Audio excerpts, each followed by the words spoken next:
Ricky Gervais Show, Season 1, Episode 5. It's been a while since I reacted to these guys. Must be like 6 months. So why don't we just jump into this, see what Carl Pilkington is up to. Alright, let's do it. We've got a little email straight away, Carl, from Nikki in Beverly Hills, California.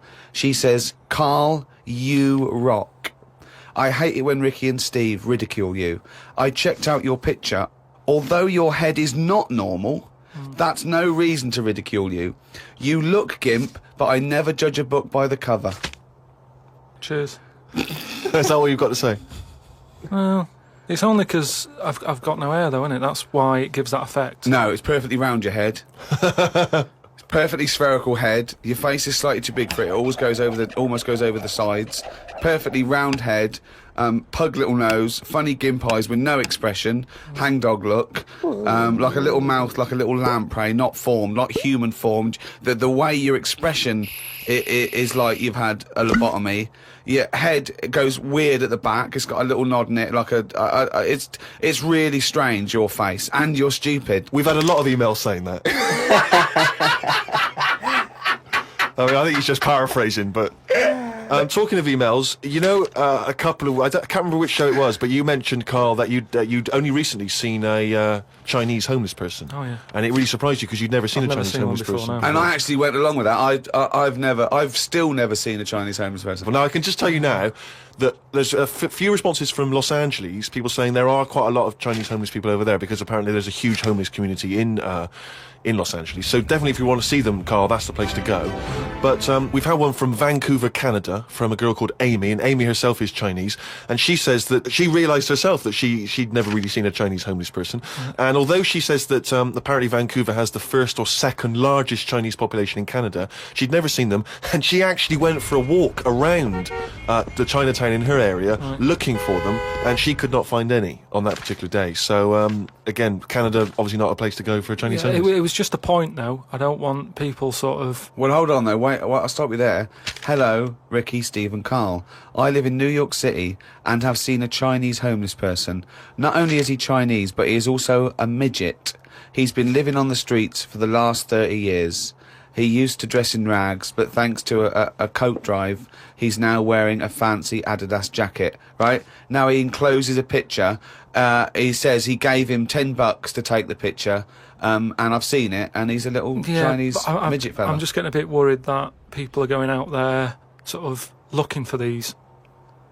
Because you know, well, that's what you requested. No. But all I was saying is, I saw one. I didn't start saying, "Excuse me, can you just give us a smile? I'm taking your picture."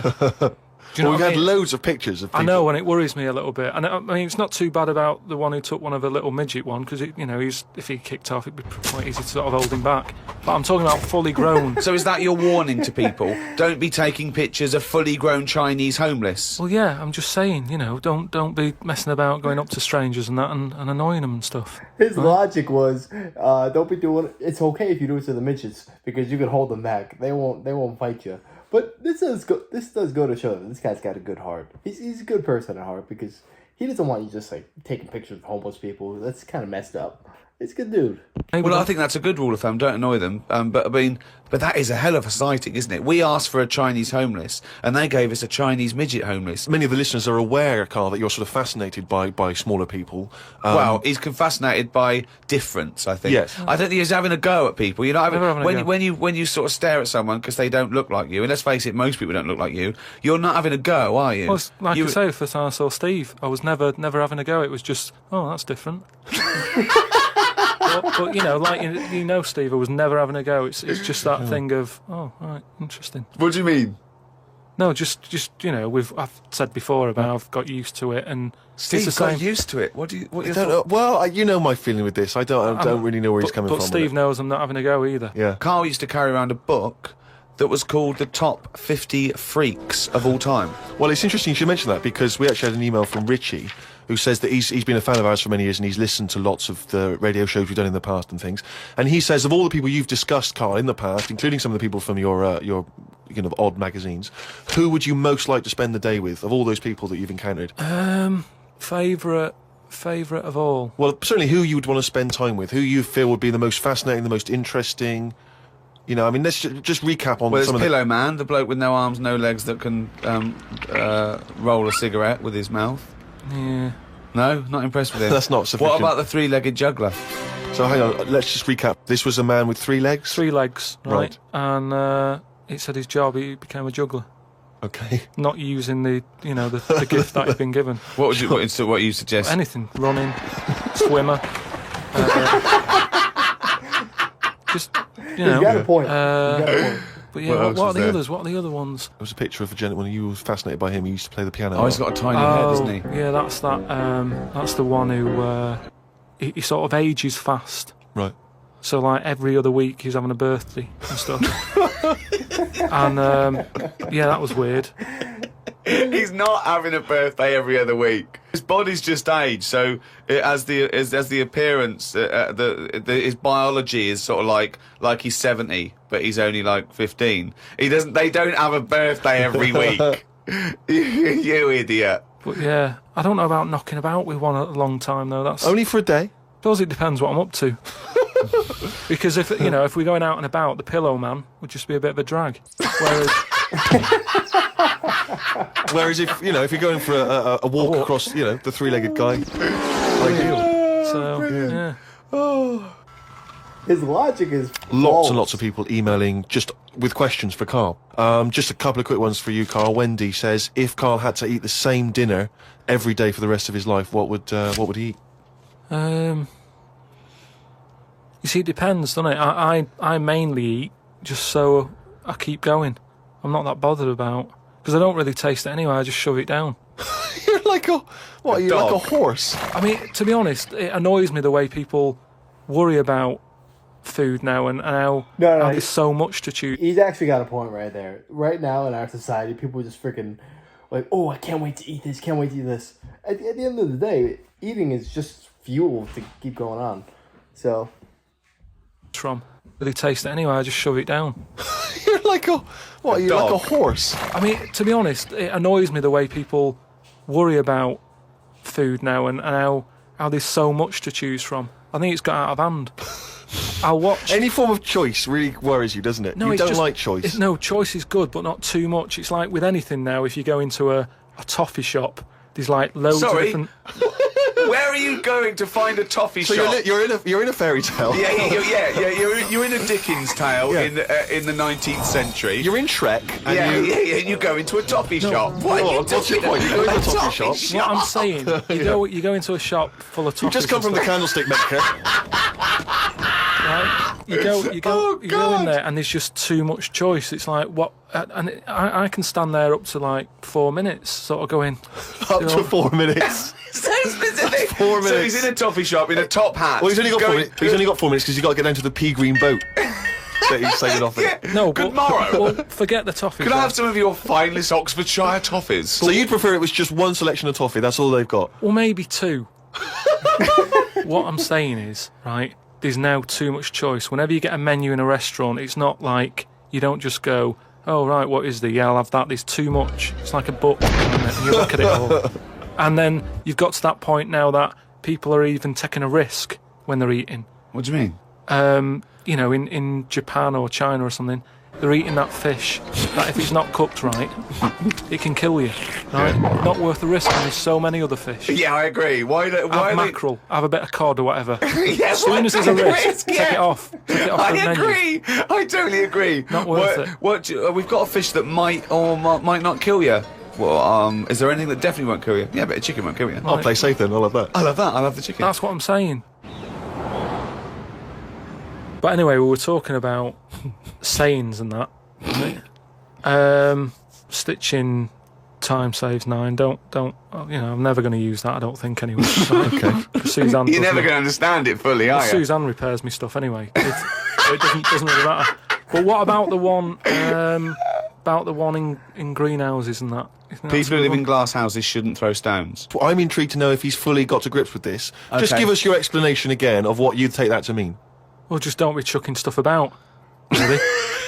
Well, if that was it, they just say that. No, but that saying's been around a lot longer than we think. That's when people probably did live in basic glass houses and stuff. No, what they mean now.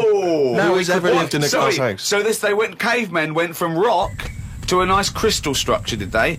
What are you talking about? When did people live in glass houses? What they mean now, when that saying's used now, they mean sort of, plasma tellies, ornaments. No, they don't. They're saying don't chuck stuff about because you'll No, break it. No, it's not about damaging your own property. They don't mean you're inside the glass house throwing rocks inside your own glass house. It's a metaphor.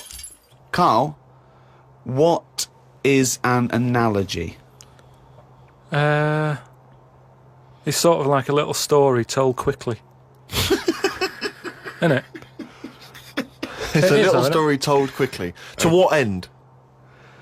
Well, it depends what the story is. You see, I just prefer sort of, what you say is what you mean. So people who live in a glass house have to answer the door. I don't know what that means. I don't know what that means. I mean, because you may be a genius, because I don't get that. See, people who live in glass houses... This guy is so smart. He's smart. I don't care what you say. He's freaking smart.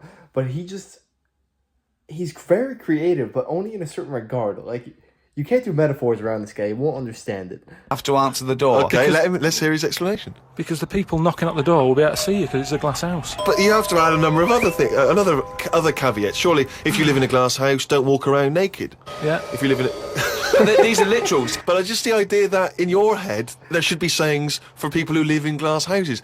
Who is it that's living in a glass house? Well, I'm not talking about them. It's just that if everyone else is bringing up about these people who are living in glass houses, let's get to the real problems they've got. He still hasn't got to grips with the idea of the metaphor or the simile. Well, here's another saying, right, that I learnt recently from a mate, right? There's an elephant in the room. Okay, I haven't heard that one, but explain it to me. It's like how, whenever we go out for something to eat or a drink or something, it's normally after about 5 minutes, the sort of topic gets onto the shape of my head. Yeah. But what I'm saying is, it's interesting how, like, I'm the elephant in the room, right? Nobody's talking about it. You mention it once, suddenly it's the talk of the town. It's what I mean. Everybody starts joining in, going, well, yeah, it's round, but it does suit you. And these are people who I don't even know sometimes, and they're all dipping in. And that is an elephant in the room. So you don't want people to... That's a famous expression. How has Ricky Gervais never heard of that? The elephant in the room is just basically the thing everyone is thinking, but no one's talking about. I don't know. Discuss the shape of your head or the lack of hair. You would feel better. You would feel happier that they didn't mention that. Sometimes I think it's better that it's out there. It's made me a stronger person, though. It's the same way, we were talking about religion and that. Samson and Delilah. Yeah. He got weaker without hair. Whereas with me, I think it's made me stronger. But would you ever wear a wig? Not really. What was a long wig like Samson? Well, the only time I wanted a wig was when I did jury duty once, wasn't it? And it was annoying that I was sat on the jury right in front of, like, these criminals, right? Everybody else has got disguises. The judges have them wigs on, right? That's not disguises! That's a disguise. That's why judges wear them, right? No! Well, then why did they print their name in the paper and have a picture? What do you mean it's a disguise? Well, it's a disguise, isn't it? No! If it was a disguise, they'd go in with one of those glasses with a nose and the beard attached if it was a disguise. All judges would look like Groucho Marx if it was a disguise.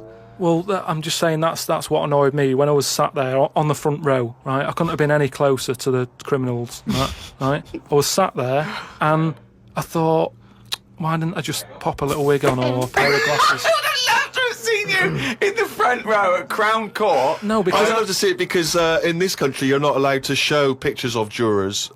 You can't take photos in a courtroom. So there's always these sketch artists that draw drawings and it's on the news. The idea that we'd have seen 11 people and a sort of Krusty the Clown figure would have been amazing. Yeah, I would love to see the artist do an interview because it would be like complicated people. Oh, hey, he looks into characterful, and then just a little round head. Charlie Brown.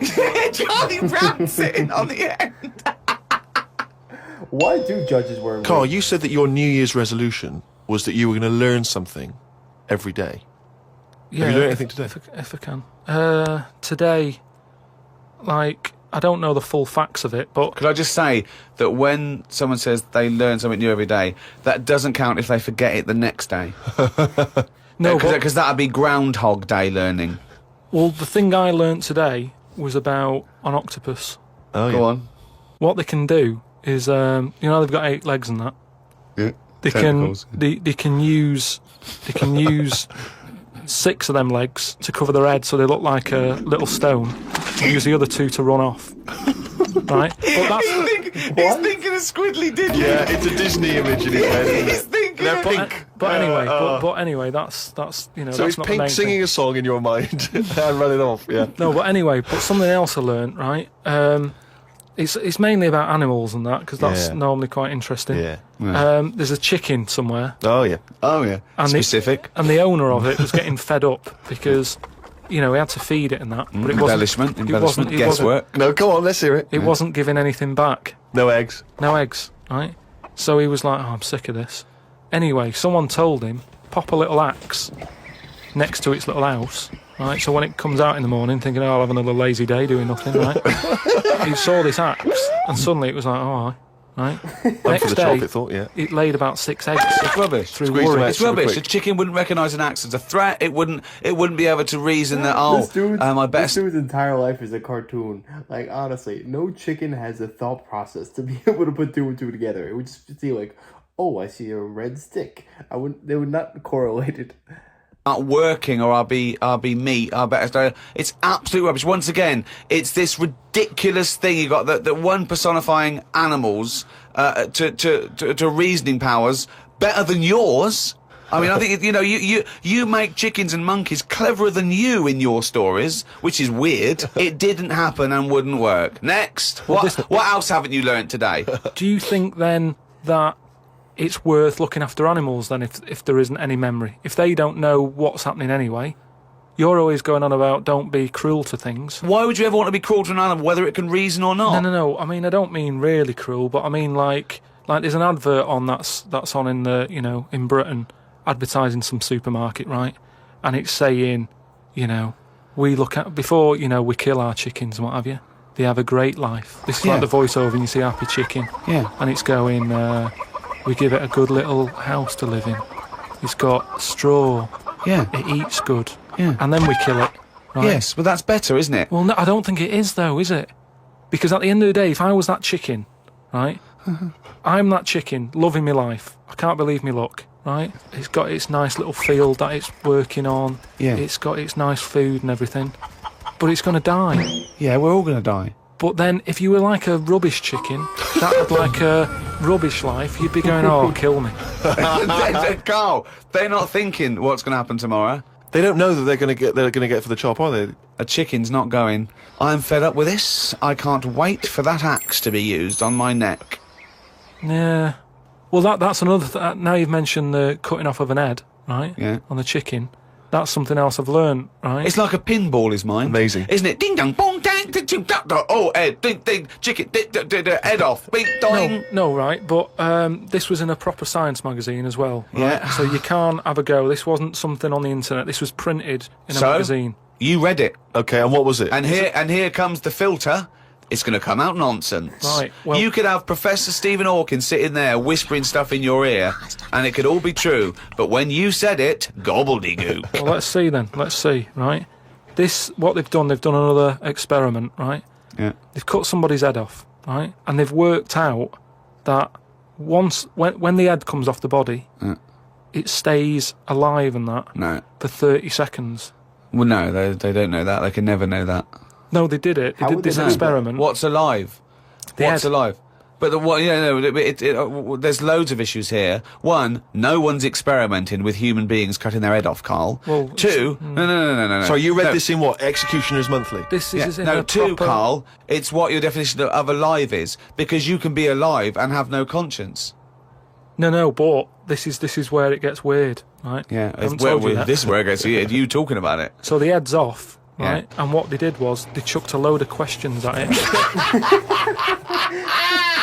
All sanctioned by the government. Yeah, this is all fine. So the head lands perfectly on the neck and goes, "What do you want to know?" And it said So they're asking questions, and it's going, "Do you know what? To be quite honest, I don't answer your questions. I'm a little bit annoyed about the execution still." well, that was the interesting thing. They said it's about No, it's not. It didn't happen, Carl. me hear it. Oh, don't talk. Let me shit. hear it. What are you talking about? Who? These people round in white coats going, "Quick, ask it a question. It's bleeding." right. So they said for about 25 to 30 seconds. The last 5 seconds, it is sort of like can't be bothered answering them.